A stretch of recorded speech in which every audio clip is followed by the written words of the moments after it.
So, sino ba dito, gusto kong tanongin, sino ba dito yung mga, di ba, meron tinatawag noon na kilabot ng mga kolehiyala. Sino ba mga fans ng kilabot ng mga kolehiyala nung araw? Ni Haji. Di ba? As far as I know, the last concert that my dad had here with the Hitmakers was, from what I understand, was 2017. That was the last time he performed here in Toronto. But he is with us in spirit. And so tonight, I would like to sing 2 songs. And this first song, of course, is a song na pinamana pa sa akin ng aking ama. And I would be so honored if you would sing that beautiful song with me. Sasamahan niyo ba ako? Okay, alright. And of course, the second song naman ay ang awitin that I co-wrote. I wrote the lyrics at siya naman ang nagsulat ng music, ang aking matalik na kaibigan na si Ding Dong Avanzado. Nako. Bakit yung iba parang hindi pa naka-move on?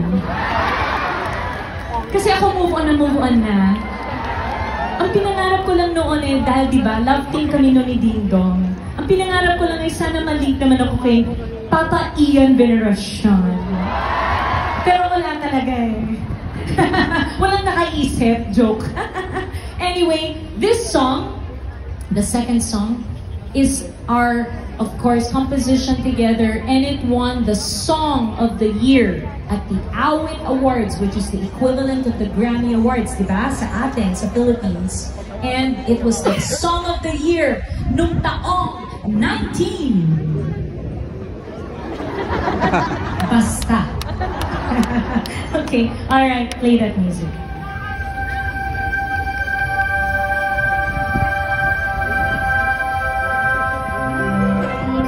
Pamana ng Alejandro family sa inyong lahat.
like my dad is smiling down at all of us from heaven today.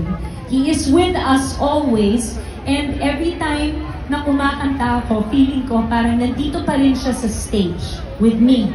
Kasi, di ba, we actually had a concert here nung 20 years ago na dito sa Toronto. Ewan ko kung may nakapanood sa inyo niyan. Siguro wala na naman. Pareho nung movie. Anyway, okay. So, di ba? Kasi yan yung mga dahilan kung, yung dalawang kanta na yan yung dahilan bakit